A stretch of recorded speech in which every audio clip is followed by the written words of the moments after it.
Quand on pense à la poésie de la Grèce antique, il y a un nom qui vient tout de suite à l'esprit. Homère, bien sûr. Mais voilà, à la même époque, une autre voix, tout aussi importante mais qu'on oublie souvent, s'est fait entendre. C'est la voix d'Hésiode, un poète qui, lui, a décidé de ne pas chanter la gloire des héros sur les champs de bataille, mais plutôt la vie, les galères et la soif de justice de l'homme ordinaire. Alors, découvrons ensemble ce poète absolument fondamental. Pour bien comprendre Hésiode, il faut se replonger dans son époque, le 8e siècle avant notre ère. Il faut s'imaginer un monde où tout l'imaginaire collectif était complètement façonné par les récits d'Homère, par la guerre de Troie, par les exploits incroyables des rois et des demi-dieux. Et c'est là qu'intervient la grande question que pose Hésiode. Si les poèmes d'Homère nous racontent la fin d'une époque, celle des grands héros, des aristocrates, que se passe-t-il après? C'est qui le héros du monde qui se lève? C'est quoi son combat? Là, l'opposition entre les deux est radicale. D'un côté, on a l'univers homérique, la guerre, la gloire par les armes, le destin, les grandes familles. Et de l'autre, on a le monde d'Hésiode, un monde beaucoup plus terre-à-terre. Ici, les vrais sujets, c'est le travail de tous les jours, l'équité, la vie des petites gens, des paysans. Et ce monde-là, il a un décor bien réel, la baie aussi. On n'est pas sur les plaines de Troie, on est dans une région de Grèce rurale, montagneuse, un peu rude. C'est ça, l'univers d'Hésiode. Un monde de fermiers, de querelles de voisinage, d'inquiétude pour les récoltes. Sa poésie, elle est vraiment enracinée dans cette terre. Alors, avant même de parler de justice pour les humains, Hésiode va commencer par mettre de l'ordre dans l'univers tout entier. C'est l'objectif de son œuvre la plus connue, la Théogonie, qui nous raconte comment les dieux sont nés. Avec ses deux autres grands poèmes, Les Travaux et les Jours et Le Bouclier d'Héraclès, ça forme vraiment le cœur de son œuvre. Dans la Théogonie, donc, il veut nous montrer comment on est passé du chaos originel à un univers enfin organisé.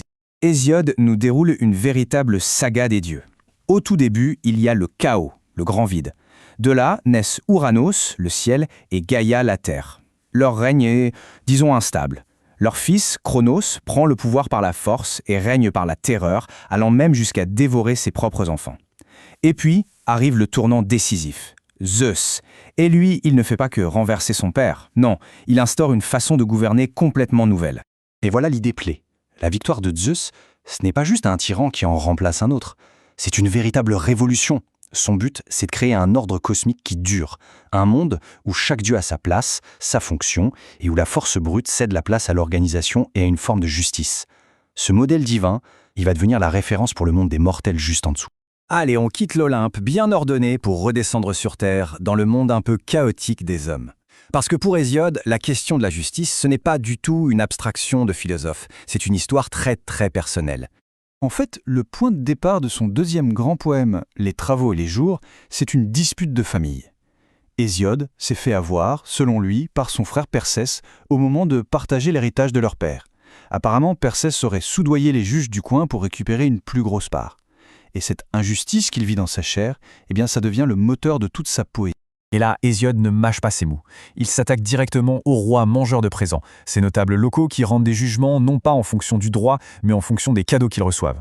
Sa poésie devient une arme, un moyen de dénoncer publiquement la corruption et de donner une voix à tous ceux qui en sont victimes.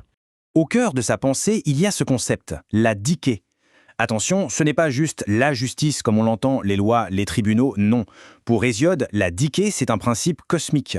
C'est le reflet dans le monde des hommes de l'ordre juste que Zeus a mis en place chez les dieux. Aller contre la dike, c'est aller contre l'ordre même du monde.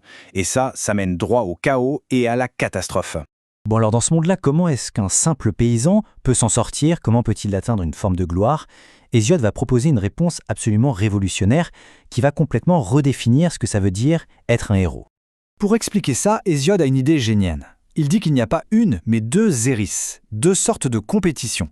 Il y a la mauvaise, bien sûr, celle de la guerre, de la jalousie qui détruit tout, mais il y en a une bonne, et c'est l'émulation. C'est le potier qui voit son voisin faire un beau vase et qui se dit « moi aussi je veux faire aussi bien et même mieux ».